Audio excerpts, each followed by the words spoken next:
Welcome to the Interlocutor Podcast. I'm Tyrel Cameron Eskelson. My guest today is John Keahey. John grew up in Idaho and today lives in the state of Utah. He worked as a journalist for over 30 years and has written a number of books on travel in Italy. He joins me today to talk about his 2023 book called Following Caesar, From Rome to Constantinople, The Pathways That Planted the Seeds of Empire. Thanks for joining me today, John. It's great to speak with you.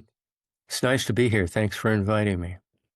I'd like to start by asking you about your relationship to books growing up. Oh, that's what we did in my family. I was born in 1945. That gives you an idea of how old I am. We didn't get a television. We were the last house on the block to get a TV. And so, and my folks and I would sit around in the evenings and Sunday afternoons and just read. My dad in his big chair, my mom and I on the couch, and we're all reading something. And so I grew up reading a lot of books. And nowadays I read a lot of Kindle. So, but I do have a lot of books in my home and have read most of them, I think. So, were there any formative ones that stand out? The ones that dealt with history. I read some novels, teenage and younger novels about Civil War kinds of things, and that had a real appeal to me. And my little brother just coincidentally picked up a lot of those books long after I was gone. I was 12 years older than him, so I was gone while he was still quite young. And he became a Civil War authority because of the books he found of mine, and then picked them up and started his own study of all of that. And he's a real authority on the Civil War. So those books had a real important kickoff. We're both history majors in college, and I call myself an amateur historian simply because I don't have anything more than a bachelor's degree in history. So, But that's how it all got started. And how about your start in journalism? How did you get your start in that field? I did some yard work for a high school teacher, a high school English and journalism teacher, when I was between my sophomore and junior year in high school. And she would invite me in and we would talk after I was finished with the yard work. And she found out that I liked to do some writing and that I was interested. I was a good reader and so forth. And she says, we do a lot of writing in my journalism class. You ought to come out. You ought to sign up for my journalism class as a junior.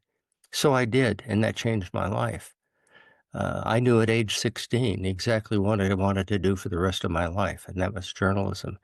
And I became an editor of the paper in my senior year, and she got me a scholarship to college where I had a magnificent journalism professor who would sit with me side by side and edit my stories. And he taught me how to be a reporter. And that's where it all began and moved on from there.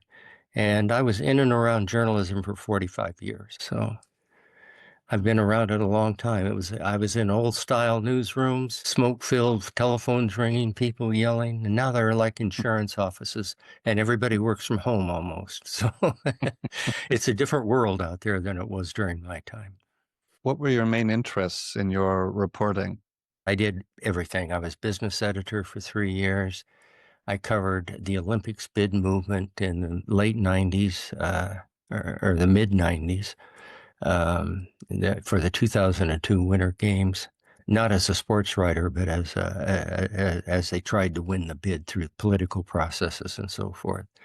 And I was a political reporter covering campaigns. I covered the legislature. And then I became a news editor and started sitting side by side with young reporters as my professor did with me and helping them become better reporters, I hope.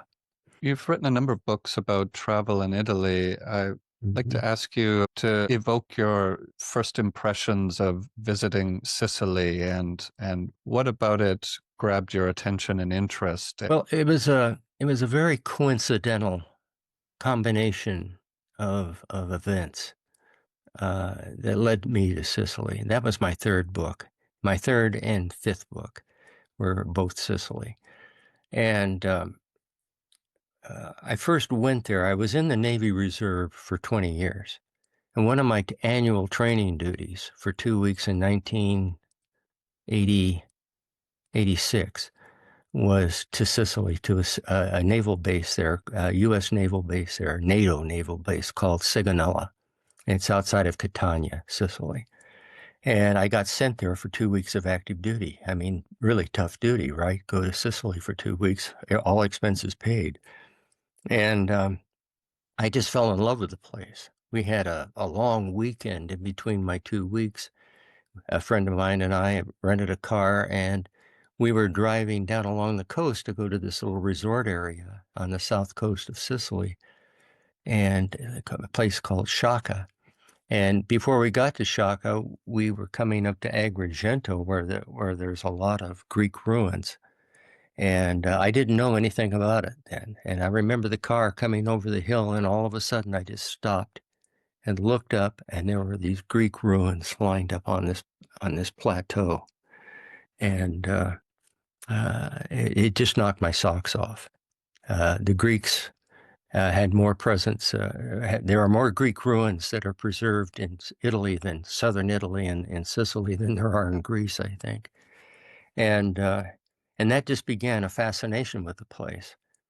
And then I wrote my first book about southern Italy that didn't include Sicily. And then another book about Venice. And one day I went to my publisher in New York, Tom Dunn of Thomas Dunn Books, who was a subsidiary of St. Martin's Press and Macmillan. And he said, "What do you want to do?" And I said, "I'd like to do a book about Sardinia," because my wife and I had been there and we really liked it. And he says, "How many Sardinian Americans do you know?" And I says, "Well, I guess none." He says, "They didn't immigrate here." He says, "There wouldn't be a big market for Sardinian Americans buying your book, for example." He said, "Why don't you do a book about Sicily?" And I said, "There's 1,000 books done about Sicily. Why would mine stand out?" And he says, "Yeah, but none of them are very good. Yours would be a good one." And I got excited and went out, and overnight I wrote a brief proposal, and he accepted it, and the rest is history. And I went to Sicily and started meeting people just by chance, which is the way I operate. And it just grew and grew and grew into the first book. It became a book of history, a book of culture, a book of literary giants from Sicily, small places, wonderful people. And what else can I say? I just fell in love with the place. I went back several times. I took my son. I took a Sicilian American friend of mine who hadn't been there in 50 years. And I took my wife and on different trips and so forth. I just kept going back. And that helped lay the groundwork for book number 5, but which is about small places in Sicily. But the first one, I just absorbed everything I could, culture-wise and meeting people and so forth. It was quite a process.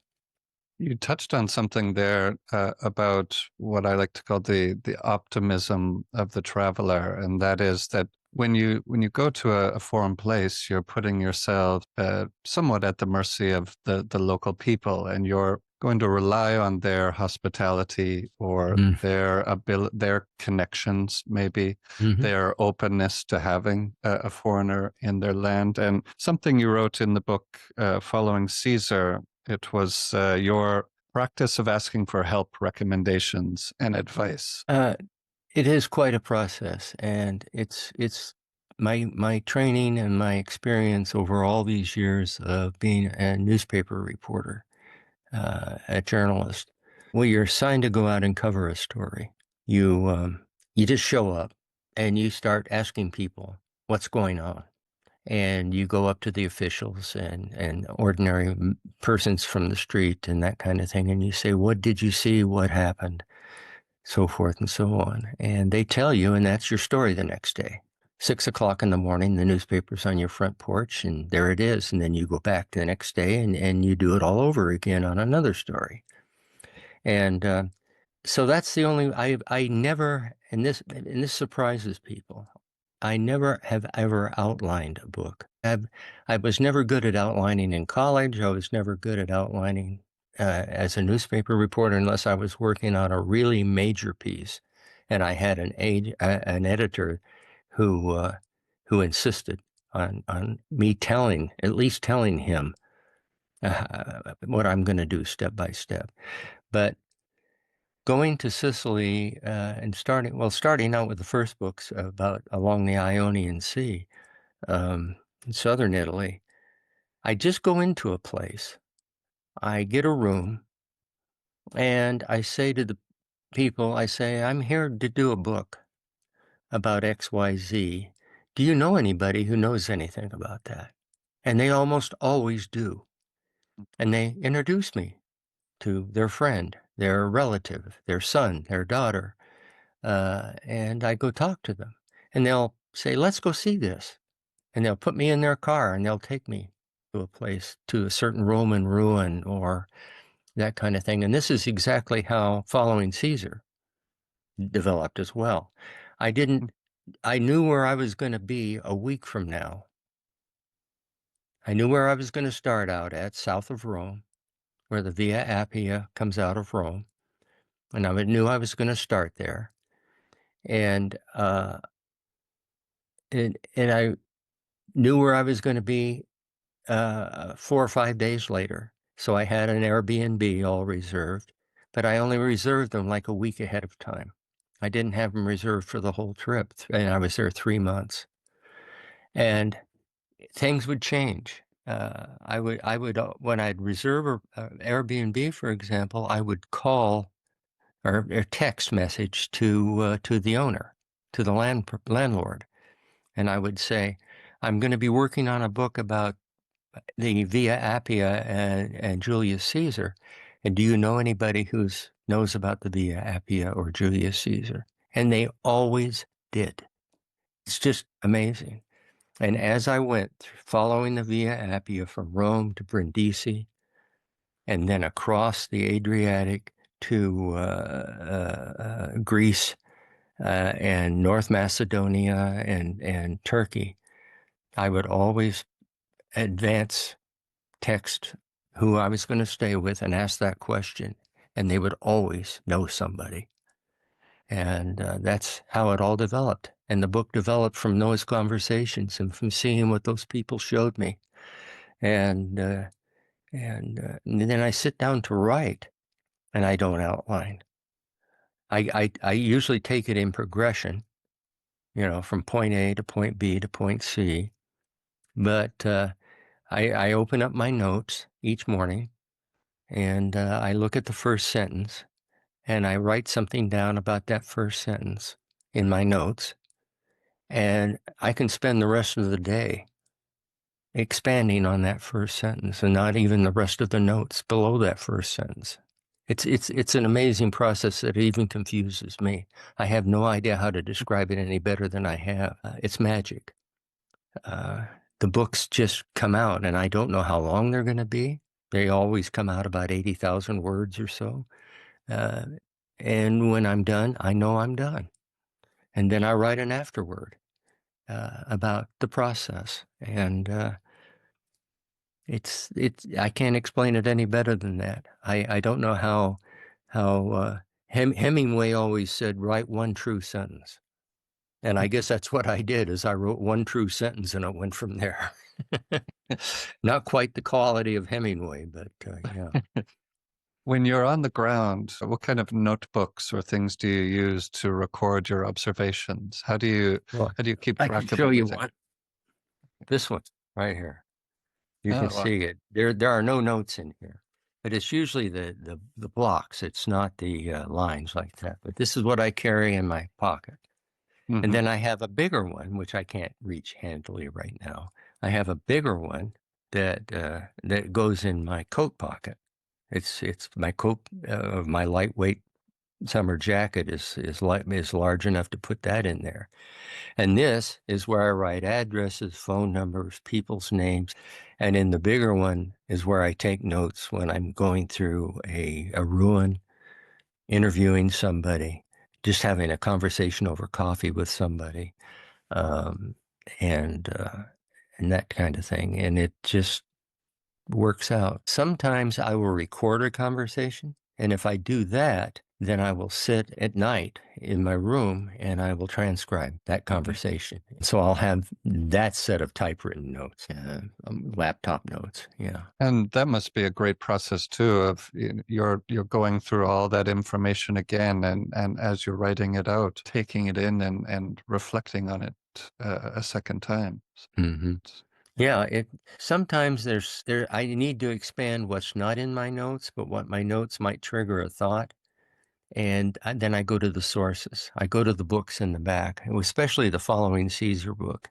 I read the biographies of Caesar and Augustus and Mark Antony, and books about southern Italy. I have a friend that I made long ago in Sicily, who's a medieval historian. He and his partner have written several books about Sicilian history and kings and queens and so forth and so on, and the history of the two Sicilies, which is southern Italy and the island of Sicily, and it was all under one kingdom, and it was the kingdom of the two Sicilies, and so I would send paragraphs to him where he lives in Palermo, and I would say, where can I find out more about this? And usually I found more about it from his books or his partner's books. And then I would quote them in my manuscript. And so there's a lot of references to what other people have done that I've learned about that make a point of something that I have seen, that expands the concept of what I've seen. I especially did that with a little village of Capua, which is the historic village of Capua. There's another place nearby called Capua, and the historic place that was real Capua in ancient times has a slightly different name.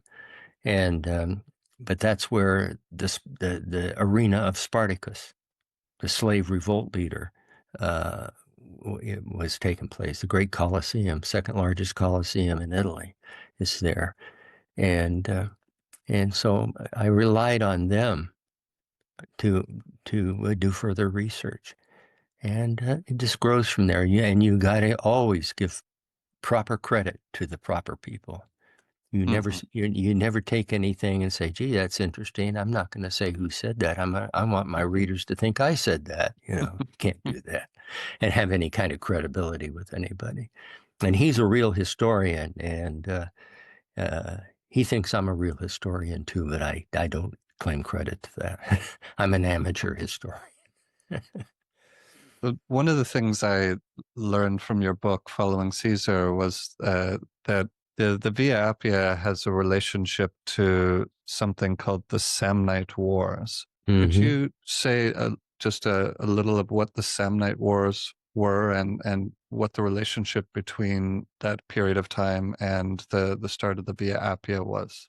Yes, the Samnite Wars, they came about when Rome, after the mud huts of Rome became brick structures and so forth, and the Romans went down the Palatine Hill and the other hills and started expanding beyond the Tiber River and so forth, and beyond what became Greater Rome. The Samnites were a group of people that lived in different places in southern Italy, and they got in the way of the Romans and their expansion.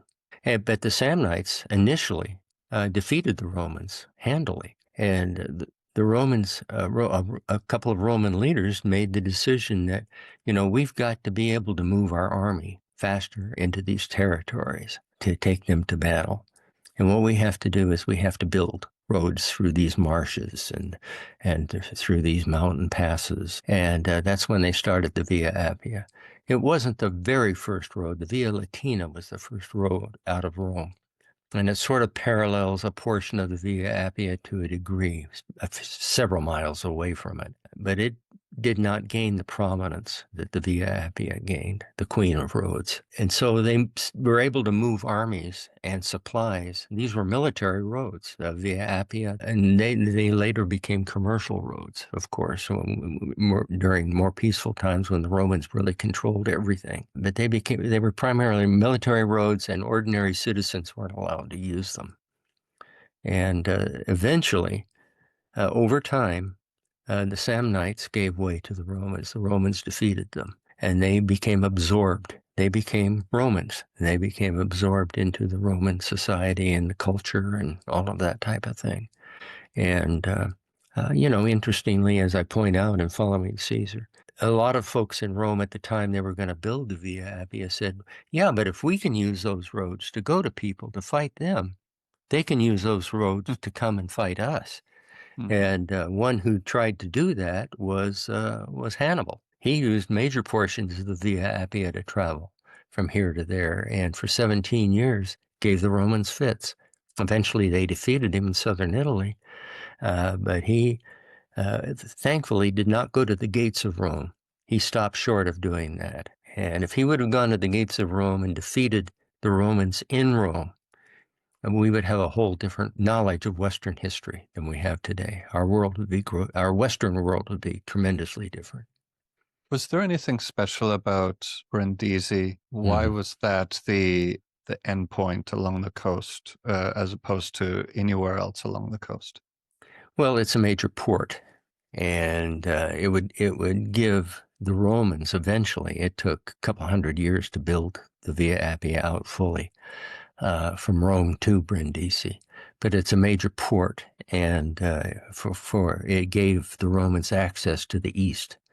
And the other road that I focus on, that's across the Balkans and into Turkey, the other secondary major Roman road was the Via Ignatia. And it with the Adriatic Sea in between, it gave the Ignatia and the Via Appia were tied together, Rome and what became Istanbul. It was Byzantium at the time, and then it became Constantinople, and then it became Istanbul. When you were doing your travel for the book, how did you go from Brindisi to start at the Via Ignatia? By ferry. By ferry. The Via Ignatia began in Albania, which is modern day layout of the map, and you could go from Brindisi to Albania, and there was about a 3-hour drive across Albania where it enters North Macedonia, which has only been a country with that name for about 4 or 5 years. It's a modern country that became part of Europe during the breakup of the Soviet Union. But I couldn't take a car into Albania.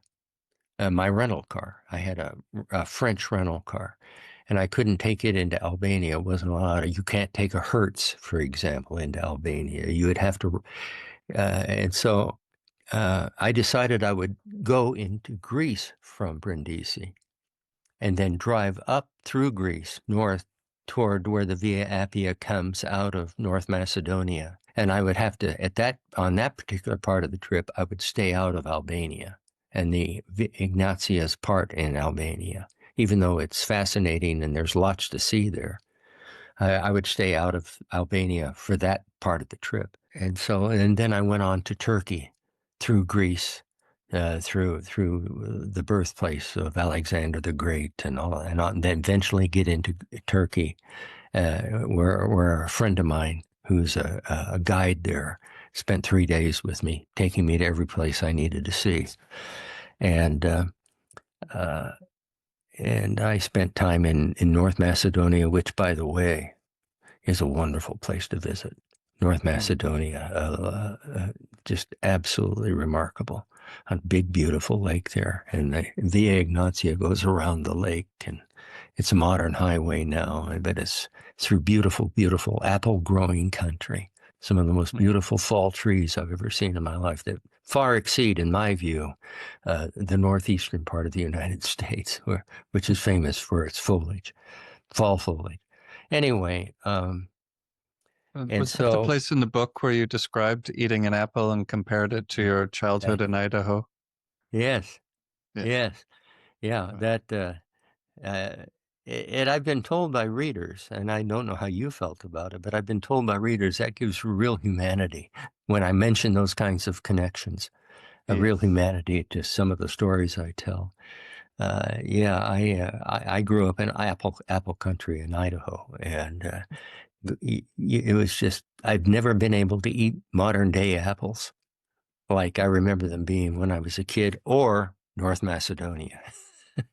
That's the first place I guess I found a handful of them in upstate New York one time that were really exceptional. But yeah, the apple of today is not the apple of my childhood. While we're on this topic of the Via Ignatia and Greece, I wrote down something about when you were in the Greek city of Thessaloniki. You mentioned that there's confusion about whether a road was part of the Via Ignatia or a 16th century Ottoman road. So could you say a little about what the challenges are in finding the locations of where some of these stretches of roads are and properly identifying some of these spots as belonging to the ancient roads? I think most of these ancient roads, the routes have pretty well been determined. But archaeologists continue to this day in Italy along the Via Appia and other Roman roads through Greece and so forth. They're still seeking out precise locations. Unfortunately, many of these precise locations are below modern buildings, and they've been built over the road. And or there is an extension. For example, there's a place where the Emperor Trajan, the ancient route of the Via Appia went very steep up this hillside because there wasn't room enough between the edge of a cliff and the sea to build a road. It was just, the water was right up to the edge of the cliff. And so he had to go up through a hillside and over the top of the hill and then down. And what Trajan did is emperors say, we say Trajan built this, Trajan built that, but they were not there working. But his engineers blew away a significant portion of that bluff between the water and the mountain, and were able to run a different version of the Via Appia around that, and they abandoned the one that went up over the mountain. And so I was able to follow it's an old dirt road and so forth. And so they were able to identify all of that kind of thing. But you get, and you have portions of the original Via Appia that have been restored, and you can walk along them, ride horses along them, ride bicycles along them. And I walked several miles along a portion of it south of Terracina. And when I was in Brindisi, pronounce it either way you like. You can pronounce it both ways. The fellow I met there, and he's an incredible story. The fellow I met there took me to a place outside of the town where an ancient village had been, and they discovered a portion of the original Via Appia under this dirt road that was there. And they've been excavating it since, but they discovered it a month before I got there. And he knew about it because he was friends with the archaeologist, but nobody else knew about it. And so I'm there taking photographs, looking at this exposed part of the Via Appia that has just been uncovered. And so they're discovering, to answer your question in a long way, they're discovering pieces here and there where they've been uncertain. And of course, there's modern highways that go over the actual route of the Via Appia and Ignatia. There are modern highways that go over them now in various portions. And so you can follow them you can follow them fairly closely. And every now and then you'll see a sign that says Ancient Via Appia, and you'll pull off into a little tiny parking area, walk a few feet, and there you'll be on Caesar's Road. Amazing. Mm-hmm. There's something romantic about the name, the old Appian Way. It sounds great. Yeah, you can sit there and let your mind. I mean, just imagine who's been down that road. St. Peter, St. Paul, from a Christianity point of view, Caesar's army, enemy armies, Mark Antony's armies, where Mark Antony and Octavian, who became Augustus, the first emperor, defeated Caesar's murderers along the Via Ignatia in Greece, and then later fought their own wars against each other. Mm-hmm. So, when Mark Antony went with Cleopatra and Octavian became Augustus and defeated them. Could you say a little more about when Caesar became the curator of the Via Appia? This was part of the reason why your idea for the book was following Caesar, because this helped him rise to prominence in some ways. Yes, yeah. Yes, he had wanted to break into Roman government, and as a very young man. And Pompey was a ruler at that time, and Pompey married Caesar's daughter, very young daughter, and Pompey was a much older gentleman. So that was a step toward getting into Pompey's favor. They later became very much enemies and fought each other, and Caesar finally defeated Pompey in battles in Greece. But one of the jobs that he was offered was to be the curator, which meant he had to maintain and take care of this military road for the government of Rome. And he had some family money, and he used a lot of his family money until he was virtually broke doing upgrades to that road, rebuilding sections of it, stabilizing sections of it that ran through swamps, for example, and stuff like that. But he won the support of a lot of people in these communities where he improved the road. And that meant they could establish inns for travelers. Every 25 miles you had an inn. You could maybe do 25 miles in a day kind of thing, riding horses or mules or carts or whatever. And of course, armies had made their own camps, but these places would of course make money feeding the army. And so they really appreciated what Caesar was doing as a young man to pay out of his own pocket improvements to this road. And that gave him support that he needed during Roman elections to be elevated and to eventually rise to the top. That was the beginning of his long public career, was when he was curator. And you never hear about that. You don't see about that, and you don't see the movies. They don't talk about him being the curator and it was fascinating to me to discover that. Yeah, I was very interested in that information too. I had no idea about that part of it. It's in his biography, and there it was, staring me in the eye, and I thought, my gosh, what a connection.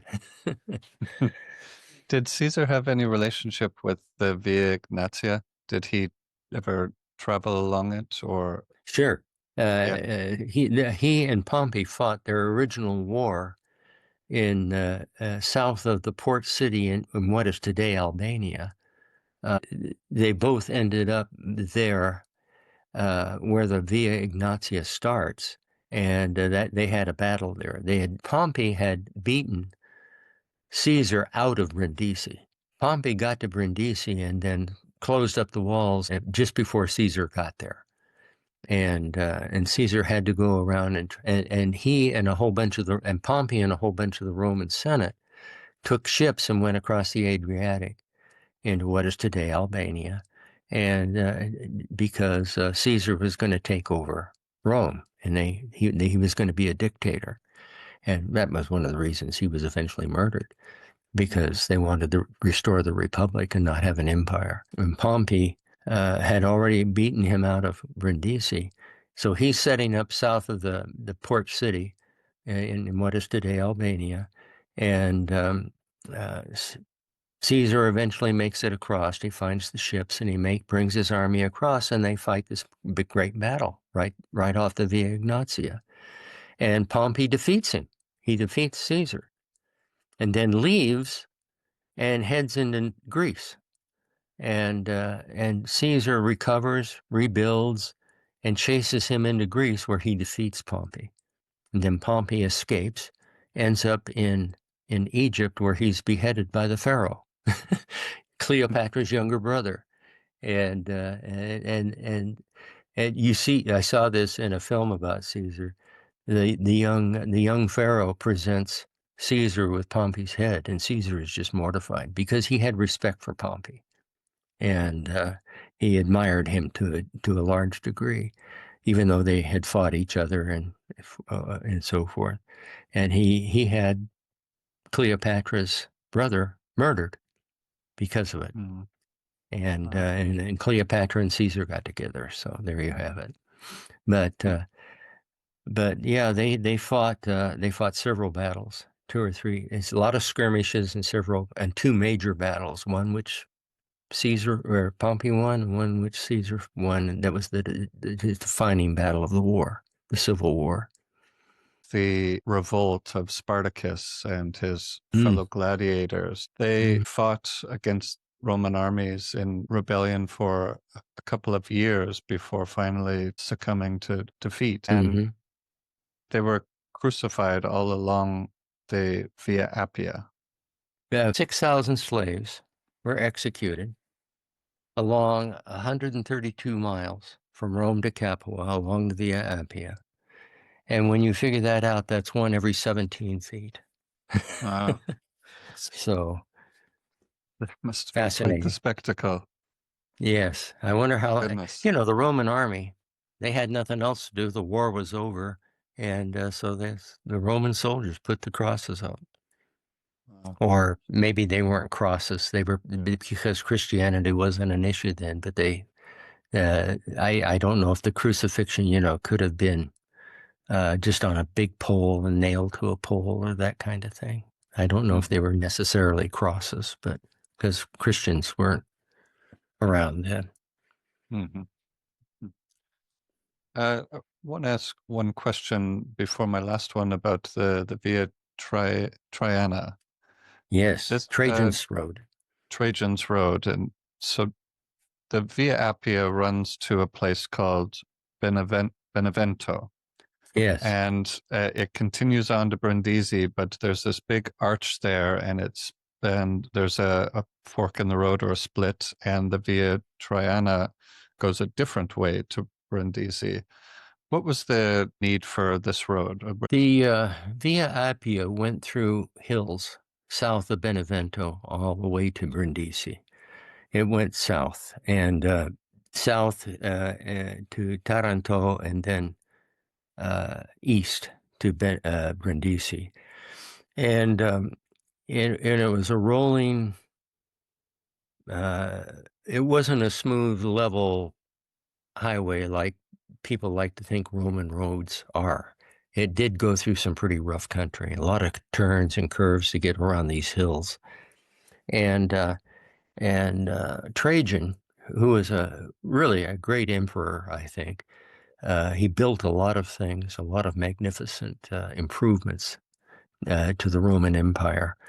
And he determined, or he and advisors determined, that there is a better way to go from Benevento to Brindisi if they just go east to the coast and then down the coast, as opposed to through the interior and the foothills, the rolling hills that Via Appia went down.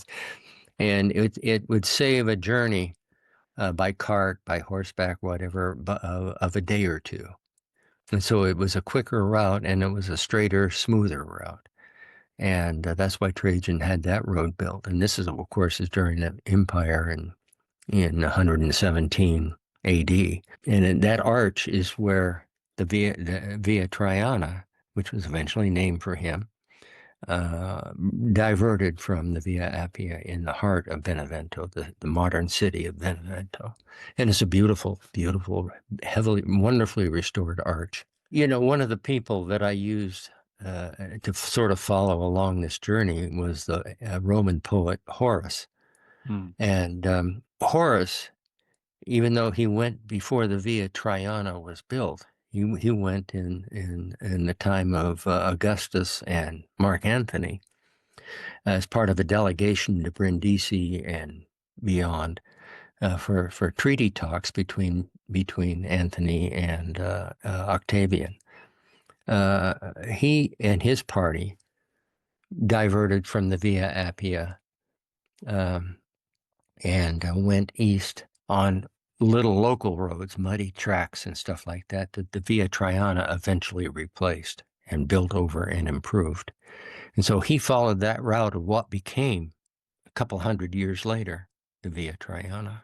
I liked that part of the book as well, learning about his travels along there, as well as Cicero too. Lots of these famous people come down to us from history used this road, so it's a great. Poor Cicero. Yeah, poor Cicero. He upset. He made an enemy out of Mark Antony, and Mark Antony had him killed. As much as a great Roman, Cicero was a tremendous lawyer, a wonderful historian. Mark Antony didn't care. He had hurt his family in some writings in the past, and Mark Antony exactly when he was in a position of power along with Octavian, they shared power jointly. He had an enemies list, and Cicero was prominent on it. Octavian didn't care one way or the other, but Mark Antony did, and he had Cicero murdered as he was trying to escape to Greece. Mm-hmm. The last question I want to ask you, I like having authors talk to me about how they come up with a title or subtitle and how that title or subtitle evokes a sense of what the book is. So I would appreciate if you could comment a little bit on the part of the subtitle that goes, "The Pathways That Planted the Seeds of Empire." I like that's a subtitle. That's a subtitle that my editor came up with. I cannot remember what I originally had as a subtitle. I could probably find it in early manuscripts or something like that. But she thought that it said, "From Rome to Constantinople, the pathways that planted the seeds of empire." And I have to agree that she probably had a better subtitle than I did. Titles and subtitles are the hardest thing for me to do, quite frankly. It was another editor. It's a long, involved story. My publisher, Thomas Dunn, agreed to do the book.